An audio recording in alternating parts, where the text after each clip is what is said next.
রাজধানী ঢাকার সবচেয়ে অভিজাত আবাসিক এলাকা কোনটি? প্রশ্ন শুনলেই প্রথম যে এলাকার নাম মাথায় আসে তা হলো গুলশান। অথচ একসময় বনে জঙ্গলে ঘেরা গুলশানেই নাকি দেখা মিলত মেছো বাঘের। কি শুনে অবাক হচ্ছেন? এমনই এক বিস্ময়কর গল্পের মধ্য দিয়ে আসুন জেনে নেই বিলাসবহুল গাড়ি, সুউচ্চ ভবন আর শান্ত লেকের শহর গুলশানের জন্মের গল্প।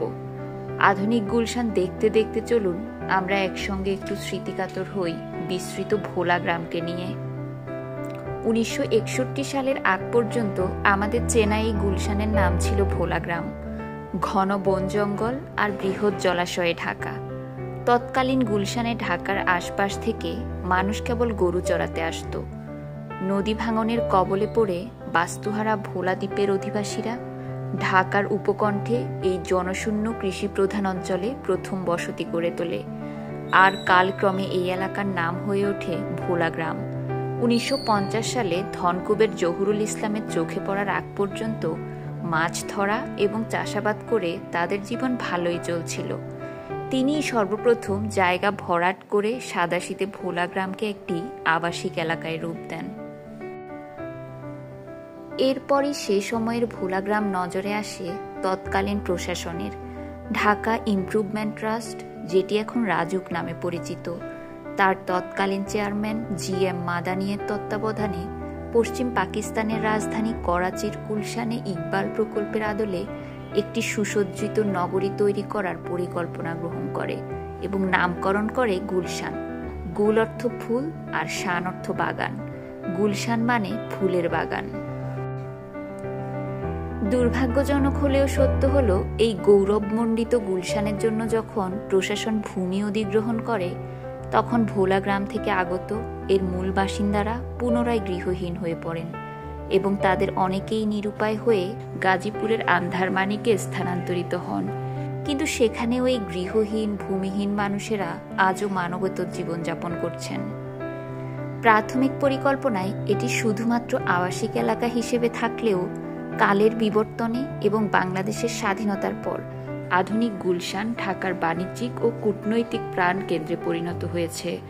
শুরুর দিকে 1300 প্লট নিয়ে গঠিত এই আবাসিক প্রকল্পে আনুমানিক মাত্র 10% মালিকানা ছিল প্রভাবশালী বাঙালিদের। বাকি 90% ছিল পশ্চিম পাকিস্তানিদের এবং কিছু ক্ষেত্রে বিদেশিদের। স্বাধীনতার পর অনেক পশ্চিম পাকিস্তানি এবং তাদের অনুগত ব্যক্তিরা বাংলাদেশ ত্যাগ করে, ফলে তাদের মালিকানাধীন সম্পত্তি সরকারের নিয়ন্ত্রণে চলে আসে। এই সম্পত্তিগুলো পরবর্তীতে বাঙালিদের মধ্যে নতুন করে বরাদ্দ করা হয়। স্বাধীনতার পর 1972 সালে প্রথম গুলশান থানা নির্মিত হয়। এর আগে পর্যন্ত গুলশান একটি ইউনিয়ন এবং 2টি ওয়ার্ডে বিভক্ত ছিল। প্রাথমিকভাবে 1 এবং 2 তলা বিশিষ্ট আবাসিক এলাকা হিসেবে গড়ে ওঠা গুলশানে 1990-এর দশক থেকেই বহুতল ভবন নির্মাণ শুরু হয়। 2004 সালে সরকার গুলশানের নির্দিষ্ট অংশগুলোতে বাণিজ্যিক প্রতিষ্ঠান পরিচালনার আনুষ্ঠানিক অনুমতি দেওয়ার পর থেকেই গুলশানের চেহারায় আসতে থাকে আমূল পরিবর্তন।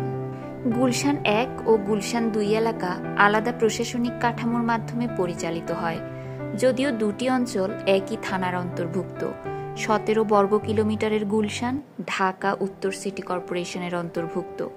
আনুমানিক 4 লক্ষ অধিবাসীর গুলশান এক কথায় স্বয়ংসম্পূর্ণ। এখানে আছে 38টি বিদেশি দূতাবাস, 2টি পার্ক আর নামি দামি হোটেল এবং রেস্টুরেন্ট। রয়েছে দেশি বিদেশি বিভিন্ন গুরুত্বপূর্ণ প্রতিষ্ঠান ও সংস্থার কর্পোরেট অফিস। বিলাসবহুল shopping complex, super shop, fashion house, gallery, convention centre, সর্বাধুনিক হাসপাতাল ও বারের কথা তো না বললেই নয়। এছাড়াও গুলশান লেক আর গুলশান 2 এর গোল চত্বর এই এলাকার অতি পরিচিত ল্যান্ডমার্ক।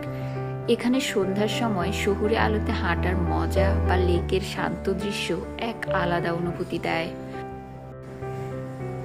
বর্তমানে গুলশানে ভোলা গ্রামের অস্তিত্ব বিলীন হয়ে গিয়েও হয়নি।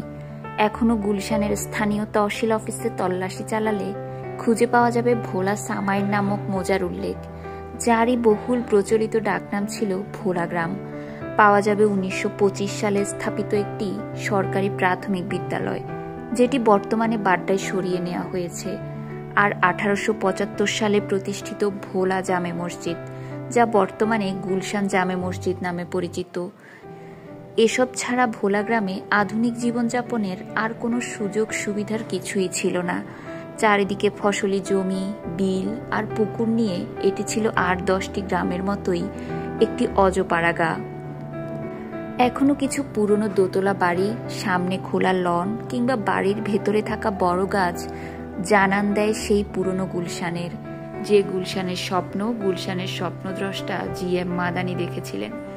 কিন্তু হারিয়ে যাওয়া ভোলা গ্রামের কোনো চিহ্নই চোখে পড়ে না, কেবল একটি মসজিদের সাইনবোর্ড ছাড়া আর কোথাও। বর্তমানে গুলশানকে বলা হয় ঢাকার সবচেয়ে সুরক্ষিত ও পরিশীলিত এলাকা। এখানে প্রতি পদক্ষেপে পাবেন বিলাসবহুল এক বিশ্বমানের জীবনযাত্রার ছাপ। গুলশান আর 10টি এলাকার মতো শুধুমাত্র একটি অভিজাত এলাকা নয়, এটি রাজধানী ঢাকার আভিজাত্যের একটি আইকন। আপনি প্রথম কবে গুলশান ভ্রমণ করেছেন, তার স্মৃতি কেমন, কমেন্টে জানাতে ভুলবেন না। ভিডিওটি ভালো লাগলে লাইক, শেয়ার এবং সাবস্ক্রাইব করে দিবেন। Thank you.